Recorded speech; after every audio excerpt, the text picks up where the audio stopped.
പാലക്കാട് രേഖപ്പെടുത്തിയത് സാധാരണയേക്കാൾ 5 degree Celsius ഉയർന്ന താപനില. കഴിഞ്ഞ ഏപ്രിൽ മെയ് മാസങ്ങളിൽ കേട്ട വാചകം പോലെ തോന്നുന്നുണ്ടോ? പക്ഷേ അല്ല. ഈ ബുധനാഴ്ച പാലക്കാട് രേഖപ്പെടുത്തിയ താപനിലയാണത്. നല്ല മഴ കിട്ടേണ്ട സമയമാണ്. പക്ഷെ നമ്മൾ കേൾക്കുന്നത് മുഴുവൻ മഴക്കുറവും പവർ കട്ടും. പസഫിക് സമുദ്രത്തിലെ എൽനിനോ ചതിച്ചതുകൊണ്ടാണ് പവർ കട്ടെന്നാണ് KCB പറയുന്നത്. പസഫിക് സമുദ്ര ഉപരിതലത്തിന് ചൂട് പിടിച്ചാൽ കേരളത്തിൽ കറണ്ട് പോകുമോ? പോകും. മഴ കുറഞ്ഞാൽ കറണ്ട് പോകും. ഇന്ത്യൻ ഉപഭൂഖണ്ഡത്തിലെ മഴയെ സ്വാധീനിക്കുന്ന നിരവധി ഘടകങ്ങളുണ്ട്. അതിലേറ്റവും പ്രധാനം പസഫിക് സമുദ്ര ഉപരിതലത്തിലെ ചൂട് തന്നെയാണ്. പസഫിക് സമുദ്രത്തിന് കുറുകെ കിഴക്ക് നിന്ന് പടിഞ്ഞാറേക്ക് നീങ്ങുന്ന ട്രേഡ് വിൻഡ്സ് അഥവാ വാണിജ്യവാദങ്ങൾ. ഈ വാണിജ്യവാദങ്ങളുടെ ഗതി അനുസരിച്ച് സമുദ്ര ഉപരിതലത്തിൽ ചൂടുള്ള വെള്ളവും കിഴക്കേ അറ്റത്ത് നിന്ന് പടിഞ്ഞാറ് തീരത്തേക്ക് നീങ്ങും. ചൂടുള്ള വെള്ളം പടിഞ്ഞാറ് തീരത്തേക്ക് എത്തുമ്പോൾ ആ ഭാഗത്ത് കൂടുതൽ ബാഷ്പീകരണം സംഭവിക്കും. അവിടെ മഴ കിട്ടും. ചൂടുവെള്ളം കുറഞ്ഞ തണുത്ത വെള്ളം കൂടുതലായുള്ള കിഴക്കേ അറ്റത്ത് മഴ കുറയും. ഇതാണ് ഒരു നോർമൽ സാഹചര്യം. പസഫിക് സമുദ്രത്തിന് പടിഞ്ഞാറേ ഭാഗത്തുള്ള ഓസ്ട്രേലിയ, ഏഷ്യ പോലെയുള്ള ഭാഗത്ത് കൂടുതൽ മഴ കിട്ടുന്നതിന് കാരണം ഇതാണ്. ഇനി ഇതിൽ മാറ്റമുണ്ടായാൽ എന്ത് സംഭവിക്കും?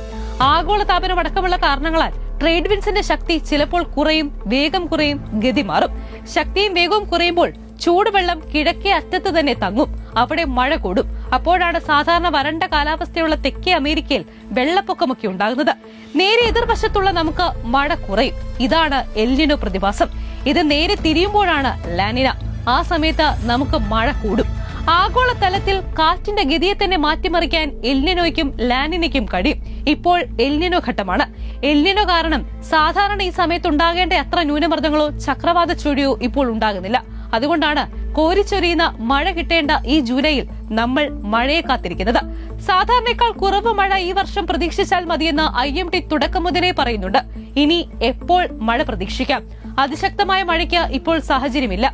ഈ ദിവസങ്ങളിൽ മഴ മെച്ചപ്പെടാം. ജൂലൈ അവസാനം കുറെ കൂടി വ്യാപകമായ മഴ കിട്ടും. പക്ഷെ കാലവർഷക്കാലത്തിനൊത്ത മഴയൊന്നും അങ്ങനെ പ്രതീക്ഷിക്കേണ്ട. പക്ഷെ എൽനിനോ വർഷങ്ങളിൽ അപ്രതീക്ഷിത കാലാവസ്ഥാ മാറ്റങ്ങളും പ്രവചനാതീതമായ പേമാരിയും കൂടി കരുതിയിരിക്കണം. ചുരുങ്ങിയ ദിവസത്തിനുള്ളിൽ കൂടുതൽ മഴ പെയ്തിറങ്ങുന്ന സാഹചര്യമൊക്കെ ഉണ്ടാകാം. ഈ മഴക്കാലമല്ല ശരിക്കും നമുക്കുള്ള പരീക്ഷണഘട്ടം. പസഫിക് സമുദ്രത്തിലെ എൽനിനോ സാഹചര്യം മാറിയില്ലെങ്കിൽ നമ്മളെ കാത്തിരിക്കുന്നത് അതികഠിനമായ വേനലായിരിക്കും. മഴയെ മാത്രം പ്രതീക്ഷിച്ചിരുന്നാൽ KCB നിരാശപ്പെടും. നമ്മൾ ഇനിയും ഇരുട്ടിലാകും.